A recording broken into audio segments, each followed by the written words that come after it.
going to jump back into where we were. So we're in Matthew chapter 6. We're going through Matthew, learning about the kingdom of heaven, particularly the Sermon on the Mount, talking about kingdom living. What does kingdom life look like? We've gone through the introduction to the Sermon on the Mount with the Beatitudes and being the light of the world. We've gone through the thesis of the sermon where Jesus says, I came to fulfill the law, and then he calls us to live out the law, where he says, you must have a righteousness that exceeds that of the scribes and Pharisees if you want to enter the kingdom of heaven. Then he describes that righteousness with examples from the law, right? So we saw 6 examples of what does it really look like to live out the law from the heart first, and then outward in the way that we live.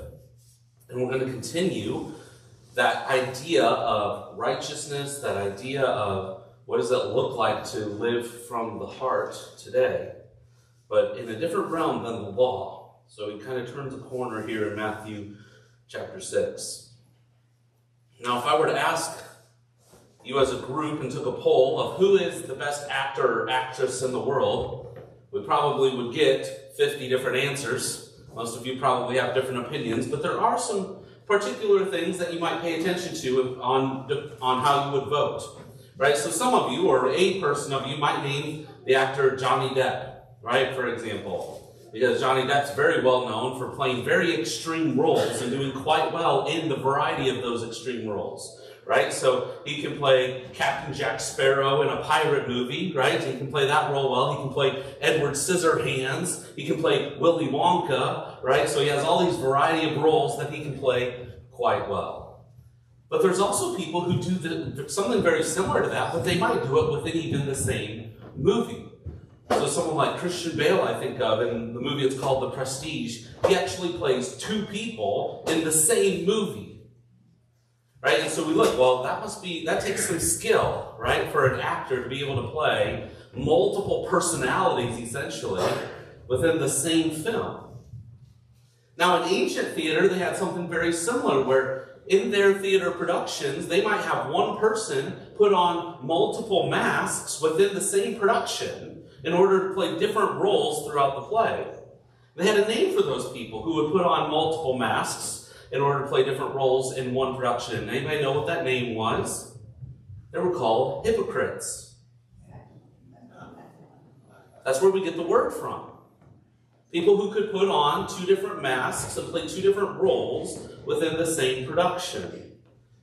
And so what we see is what we look at in our entertainment world, or even in the ancient entertainment world of theater, or now for us film, what we look at and say, that's a valuable skill to have, to play different roles within the same production. We in our lives look and say, we kind of frown upon people who do that in life, though, don't we? We value that skill in entertainment, but we don't value it, we frown upon it in life. Right? But it makes sense when we think of a hypocrite, we think of someone who's a two-faced person. And I bring that up because that's a term we're going to see today that Jesus brings up, is this idea of a hypocrite. And what Jesus has been doing already, all the way from his thesis in chapter 5, verses 17 through 20, verse 20, when he says, you must have a righteousness that exceeds that of the scribes and Pharisees, he's saying you must have a righteousness that is not a hypocritical righteousness. Right? We saw that with the 6 examples from the law. God doesn't want your heart over here with this mask on, and then you're putting this mask on in your religious, living out the law. He doesn't want you to be divided. He doesn't want you to be separated. Right? He wants us to be whole. That our hearts and our lives actually match each other. And so we talked about that with the law. What does it look like to live out the law, but from a heart that desires to live out the law, a heart that is righteous, a heart that wants to imitate the one who gave us the law. And now we turn the corner today, and Jesus is going to describe what's it look like to live that righteousness in what I'll call piety. But just to give you an idea of what I mean by that is your religious activity. Right? So this is no longer about the law says this, the law says this. This is in the religious activities, and Jesus is going to go through 3 examples of them today. You can do your religious activity as either a righteous person, or you can do your religious activity as a hypocrite. And again, how do you detect which one? Is by the heart. And by the end of our passage, you'll see Jesus says, whatever you're treasuring when you do those activities is revealing whether you're righteous or you're a hypocrite. Whatever your heart treasures as you perform your piety tells you where your heart's really at. And so the question to ask ourselves today is, in my religious activity, in my piety, what treasures am I seeking? What treasures am I seeking as I perform these religious duties or activities that you might call them? So we're in Matthew chapter 6, starting in verse 1. Matthew chapter 6, starting in verse 1. Beware of practicing your righteousness before other people in order to be seen by them. For then you will have no reward from your Father who is in heaven. Thus, when you give to the needy, sound no trumpet before you, as the hypocrites do in the synagogues and in the streets, that they may be praised by others. Truly I say to you, they have received their reward. But when you give to the needy, do not let your left hand know what your right hand is doing, so that your giving may be in secret. And your Father who sees in secret will reward you.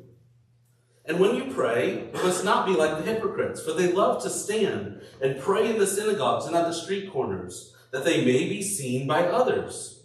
Truly I say to you, they have received their reward. But when you pray, go into your room and shut the door and pray to your Father who is in secret. And your Father who sees in secret will reward you. And when you pray, do not heap up empty phrases as the Gentiles do, for they think that they will be heard for their many words. Do not pray like them, for your Father knows what you need before you ask him.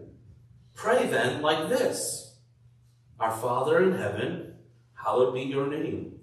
Your kingdom come, your will be done, on earth as it is in heaven.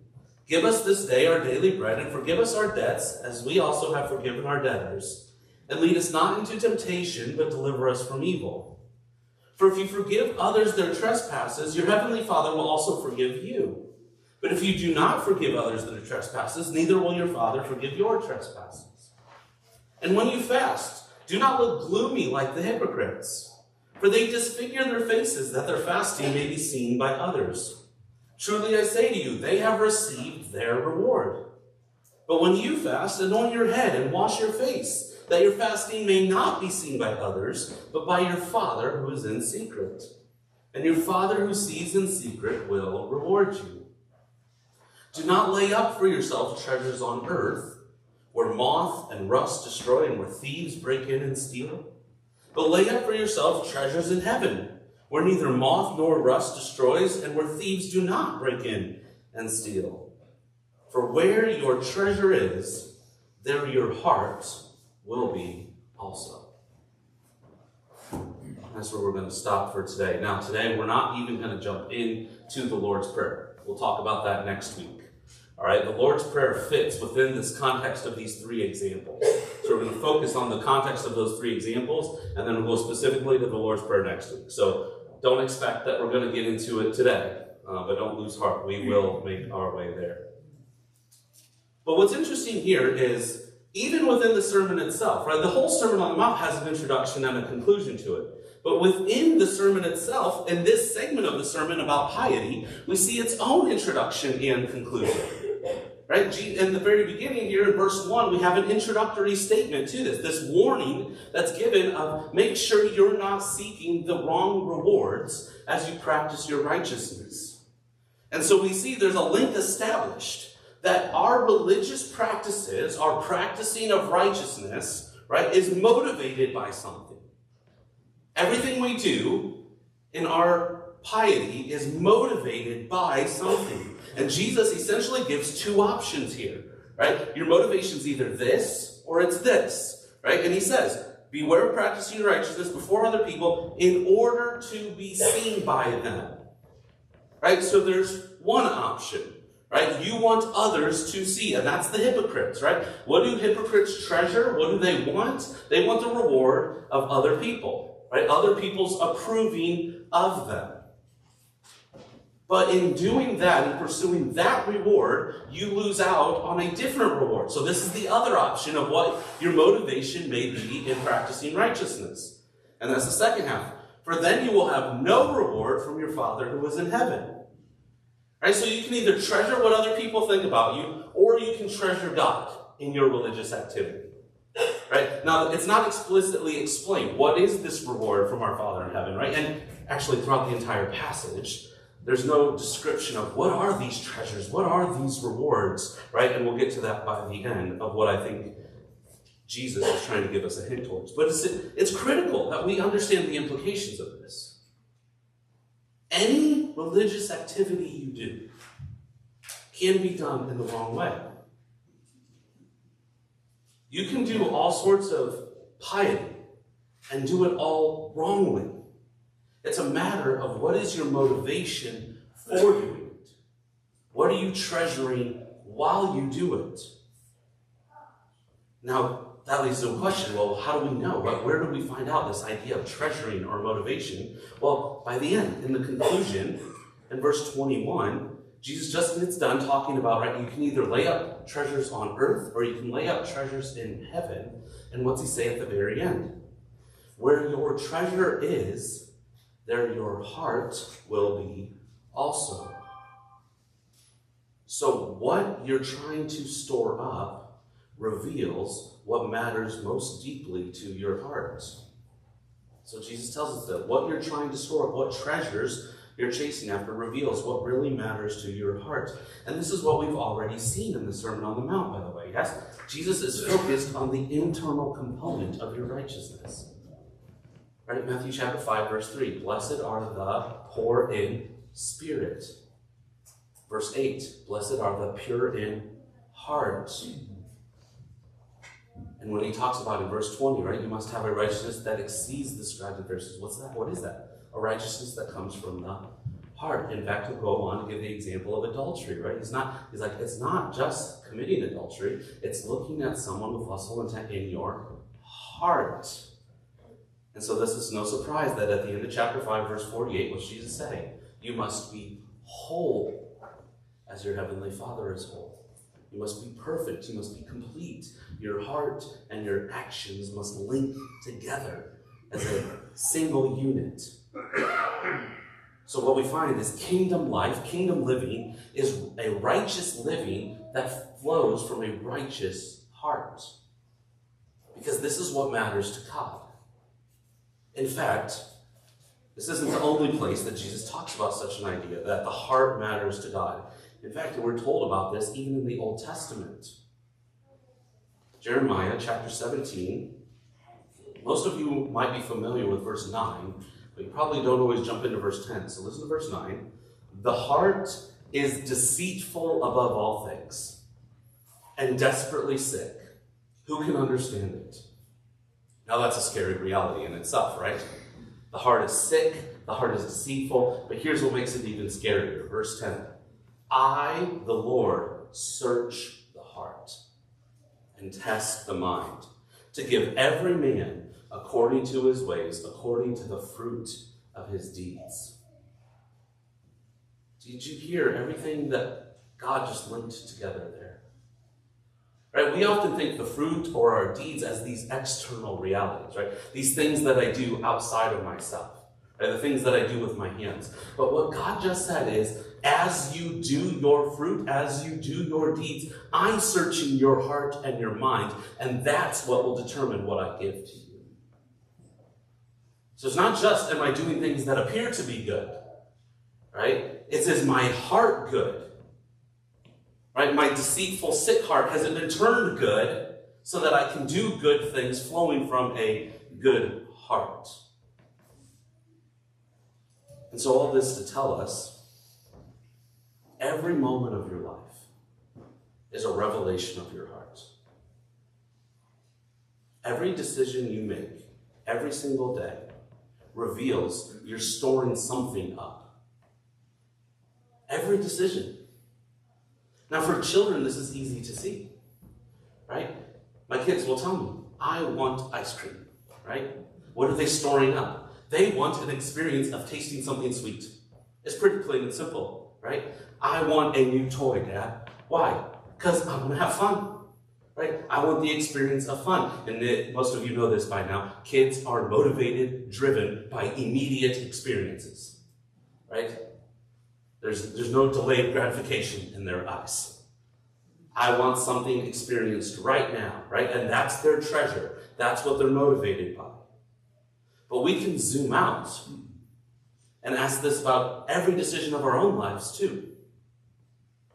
Right? When your boss offered you overtime hours, why did you take them? And I'm not saying there's anything wrong with taking overtime hours. I'm saying, why did you take them? You were storing something up, right? Whether it's financial security, right? It gives me more money to provide for my family. Or maybe you're storing up, well, that means I can get all these other tasks done, so I have a sense of accomplishment and success in my life. Right? You're storing something up by saying yes to that decision. Or when you come home from work, or you come home for the night and you sit down and you turn on the television, you're storing something up when you turn on the television, right? I want to feel ease and comfort. I want to escape from the stresses I was just thinking about and enter a new reality that I can watch and not even have to think about what's going on in my life. Right, so that's all of life. But Jesus here in Matthew 6 is getting very specific, very particular, saying your religious activity is motivated by something. And it can be motivated by earthly things, like I want myself to feel good about myself. I want to feel good about the kind of Christian that I am. Or I'm trying to convince others how devoted of a Christian I am. Those are earthly treasures. Or it could be, I want to please my Father who is in heaven who sees me. And this is where the gospel becomes absolutely essential. Because left to ourselves, what are our hearts? Desperately sick and deceitful above all things. Left to ourselves, our hearts will always treasure what? Feeling good about myself and caring what other people think. Our hearts will always treasure that which is earthly and passing away. But at the cross, Jesus pays the penalty for our sin, right? Pays the penalty for us refusing to treasure that which is heavenly. Right? Because that's what's demanded. If you're going to rebel against God and not treasure him and not love him, there's a penalty to be paid. And so Jesus goes to the cross, he pays that penalty, saying, you've worshipped the creation rather than the creator, and now I'm going to pay your penalty for you. But it gets even better than that. Not just forgiveness, but in the resurrection, he says, now I will give you new life. Or elsewhere in the Bible, I will give you a new heart, where now you can actually begin to treasure and store up things that last forever. And so the question for us is, what treasures are our hearts storing up? Right, so if you're not someone who has experienced that forgiveness and that new heart, you're always going to be storing up that which is earthly. Plain and simple, Scripture is clear on that. But if you're someone who has received that new heart, now it's a battle. Now it's a fight of how can I store up that which lasts forever versus that which is earthly. And so Jesus gives us 3 examples of what it looks like to store up that which is heavenly versus to store up that which is earthly. And so what I want us to do is take this framework of what we just saw in the conclusion, right? Earthly treasures, heavenly treasures, and our hearts behind all of it. And I want to put that framework over top of those 3 examples that Jesus gives us about piety. Right? The 3 illustrations are giving alms, right? Or helping the poor, right? Giving money to the needy, prayer, and fasting. Now, just because Jesus uses only 3 illustrations doesn't mean these are the only 3 things that this applies to. Right? This applies to all religious activity. In fact, we just found out, right? It applies to all of life. Right? So let's not think it doesn't go beyond this. Well, as long as it's not about fasting or giving, I'm okay, right? No, your heart matters in any activity that you do, but particularly today, your religious activity. So first, let's look at what does it look like to perform these 3 pieces of piety in a way that treasures the earthly. That's the first half of each one of these examples. So the first one of giving alms. What would the hypocrites do in a way that treasured that which was earthly? They would sound a trumpet when it is time for them to give their money. That sounds absurd to us, doesn't it? Can you imagine somebody coming in and playing a trumpet saying, look, I'm about to put money into our box, right? That's so dramatic to us. Like, who in the world would possibly do something like that? But that's how these religious leaders operated, right? They wanted to broadcast their piety for everyone to see just how devoted they were. And so we might say, well, what would that even look like nowadays? Because nobody does something like that. But I will say, I think all of us can probably admit at some point in our life, maybe some of us even consistently now, how many of us struggle with, oh, did this person see how much I put in? Or did this person see that I did put something into the box today? So you may not be sounding a trumpet, but you might be worried about what other people think and how you give. In fact, we as a board have talked about this on numerous occasions just in my time of being here of, should we pass the plates again? You know, that's something that this church used to do, and a lot of churches used to do, but after COVID, haven't done it. And one of the things that gets brought up is what? As you're passing the plates, people get nervous about the people who are handing the plates down to the people in the pew with them, worrying about whether they'll see how much they did or did not put into the plate. Right? So we're aware that this is a temptation, at least, right? To care what other people think, to care the fact that people are watching. So here's the point. There's no trumpets involved whatsoever, but the heart is still relevant. It's still just as much of a struggle. Jesus then turns to prayer. And what do these hypocrites do? Is they stand at the synagogue and at the street corners, praying loudly so that everyone will hear, right? This big boastful display of how devoted they are to God. Or Jesus then goes on to describe the Gentiles, right? So not just these religious leaders, but now the Gentiles who heap up these empty phrases and babble on, repeating themselves time and time again, thinking that by their many words, somehow God is going to hear them. And now many of you are sitting here and you're like, I don't know too many people like that. I don't know anybody who goes and stands on the street corner so that everybody will see them. Or you might be like, I don't know anybody who says these long prayers except for the pastor on Sunday morning. In fact, many of you might be sitting here saying, I'm quite the opposite kind of person. I don't want to pray in front of anybody. Right? But we have to realize here what Jesus is saying. Jesus is not prohibiting long prayers or public prayer. Right? Because if he were, his ministry would look very different later on. Jesus prays in front of people. Sometimes Jesus spends all night praying. So he's not saying no more public prayers, no more long prayers. But the whole point is, what is it that you're treasuring as you pray? Do you have a heart that's treasuring yourself, right? Oh, if I pray more words, if I keep repeating myself, the Lord will hear me more. Right? Or, oh, publicly, I care what that person thinks about how I pray. So here's the reality. Though you might say, I'm not the one to go stand on the street corners or the one to go stand up front and pray on a Sunday morning, how many of us are like, I do care about what other people think when I pray? In fact, so much that I'm terrified to pray in front of other people. That's still treasuring that which is earthly. That's not seeking to please your Father who knows already what you need and what you're going to pray for. Right? That's seeking to please the people around you. I want them to think a certain way about me. So to have them avoid thinking I'm bad at praying, I'm just not going to pray.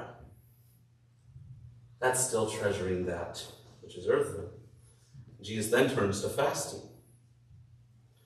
Now again, this is a lost discipline on us, isn't it? We don't have a thought on what it means to fast in our day and age, and we probably should talk about that at a later date. But what the hypocrites would do is they would force their faces to look sad when they were fasting. They would make sure that people saw how tired and sunken in and miserable they were, right? They wanted the attention of, look how much we suffer for our Lord in fasting for him. And now we're like, well, I can't imagine any one of us doing something like that, right? None of us show up like trying to make our faces look sunken in or anything. But how many times when somebody asks you how you're doing, are you tempted to say, you know, I did this week, I served this person, I did this for the church, and I'm tired. How many of us are tempted to say, look how much I've exhausted myself for the Lord this week? Because you want that person to think something about you. So we may not disfigure our faces, but the heart still remains a problem. And in all three of these examples, I think you get the gist of it, right? These are hearts that are treasuring temporary things. And notice what Jesus says in each instance. What's he say? Those people who feel good about themselves by their empty phrases, those people who get the approval from others have already received their reward. That is their reward. There's nothing later for them. They got what they wanted. They got the other person's approval. They felt good about themselves in the moment. So that's what it looks like to have earthly treasure. God's like, go ahead, you can have them, but you get nothing else later. So what's it look like on the second half of each of these to look at heavenly treasures? Well, when it comes to giving alms, what does Jesus say? Don't let your one hand know what your other hand is doing. Not to avoid. How is that possible? Right? I can't keep my hands away from each other, right? I can't keep my mind disconnected from my hands. And this is just, the whole point here is, this is extreme language to say, detach yourself from your piety. And I don't mean be mentally unengaged in what you're doing. What I mean is get rid of your ego in your religious activity. Right? You should have yourself, your ego, so far removed that it's almost like one hand doesn't know what the other one's doing. Instead, our heart's desire should be when I give, right? When I give in the box or in any other way, I'm giving with an audience of one. That the Lord sees my heart as I give. So this doesn't mean you have to find ways every Sunday morning to sneak into the sanctuary and put your gift in without anybody noticing you. Right? The point is, what's your heart like as you give? Are you giving to him and to him alone? And he's the only one whose opinion matters to you. Moving to prayer. What does Jesus say? He says, go into a private room and pray in secret. Or don't heap up empty phrases, because realize what? Your God already knows what you need before you ask him for it. You don't have to keep repeating yourself as if he somehow didn't hear you the first time. He knew what you needed before you ever said it the first time. So you don't need to keep on babbling on and on and on, right? So again, this isn't a removal of public prayer completely, but it's stop thinking that it's your effort that makes you righteous. Stop thinking that by your many words that somehow God's going to think more highly of you, or that other people are going to think more highly of you just because you repeated yourself over and over again, or because you did it in a loud, boisterous sort of way. All that to say, God's not concerned so much with who sees you praying or with the length of your prayer as much as he's worried about your love for him while you're praying. You hear that? Some of you need to realize that. God's not so much worried about who sees you praying, who heard that you prayed so many times this week. God's not so worried about how long your prayer is as much as he's worried about your love for him while you're praying. And then he goes on to fasting. And what's he say? Anoint your head and wash your face so nobody can tell that you're fasting. You shouldn't want anybody to see it. Because what? If you're impressing others, that's its own reward. There's no reward for you afterwards if you're worried about impressing other people. But if you want to please God, what do you say? I don't care if I show others or not. I can wash my face and have nobody know that I'm fasting. And so hopefully you see in the grand scheme of all three of these examples again, these are hearts who treasure the Father, who sees in secret what you're doing. So the reward for those who are truly righteous is not that I feel good about what I did in my religious activity. It's not, oh, I made lots of effort and a lot of people saw how much effort I put into it. Right? The reward is, I pleased my Father who sees me. Please the God who knows my heart. I think of it a little bit like marriage. Sometimes, so Lydia doesn't leave the house super often, but if she does, sometimes that gives me a chance to do something to try to serve her, right? And so one thing I might try to do, if I'm feeling generous that day, right, is I might do the dishes while she's gone. But while I'm doing the dishes, I'm not calling my kids over saying, hey, you see what Dad's doing? I'm not shooting text to all of you saying, hey, guess what I just did for my wife? Right? There's only one person. When she gets home, there's only one person I'm talking to, and what am I going to say? Hey, you notice anything different? Right?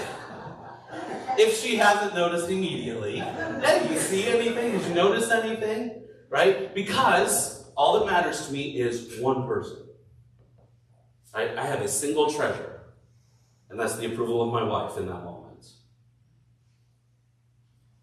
And my friends, true piety, true religious activity is done with one reward, one person in mind, to please the Father who sees you in secret. Nobody else. So the question becomes, it shifts for us, and this is really important, because we fall into the first layer way too easily.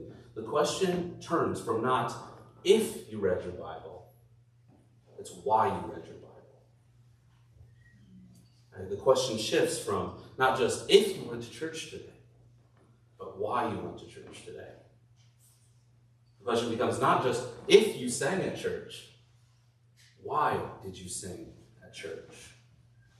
Not just if you gave, why did you give? Not just if you serve in some role at the church, why do you serve in that role at the church? True kingdom living is a heart that lives before God and God alone. And so that's what I want us to finish with. And kind of our last point here is the simple truth of the entire passage. I want us to actually change the title of the passage, right? Or at least of the title I gave the sermon. The title I gave the sermon was The Treasures of Piety. And I want us to change that, cut one letter out. The Treasure of Piety. Because we often think that somehow God's sitting up there with all this plethora of treasures, and he just wants to lavish those things on us, right? And that's what our reward is. But I think what we see from this passage, what Jesus is emphasizing, is he is the treasure. It's not about all the stuff that he has for you someday. It's that he is the treasure in what you do. Right? If you aren't treasuring God in your religious activity, you've missed the purpose of piety. You get that? All the religious activity you do, if you do it and you're not treasuring him while you do it, you've missed the reason why God gave you those religious activities in the first place. Because those religious activities are just supposed to be expressions of how worthy he is to you. So if you're not treasuring him while you do it, you've missed the whole purpose of them in the first place. God gave us all of these practices so we could treasure him.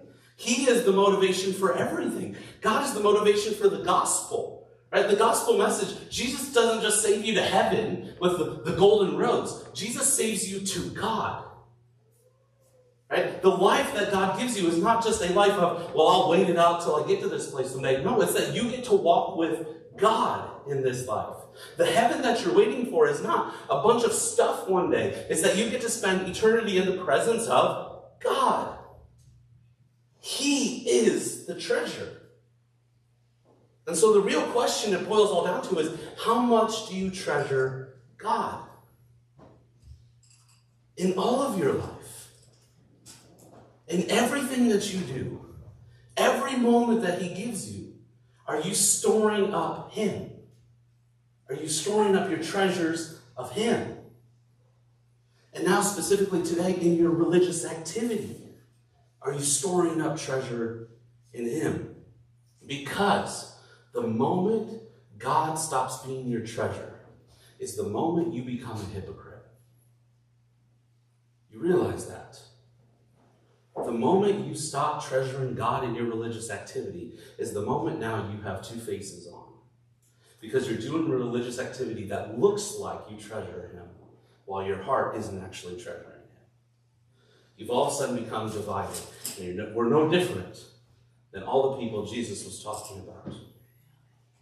God-glorifying piety requires, not suggests, God-glorifying piety requires a heart that is treasuring him.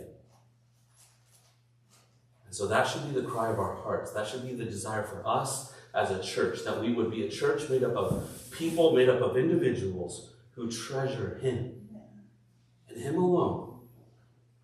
That it's not about us feeling good, it's not about other people noticing, but we treasure the Father who sees you even in secret and knows your heart. Let's pray.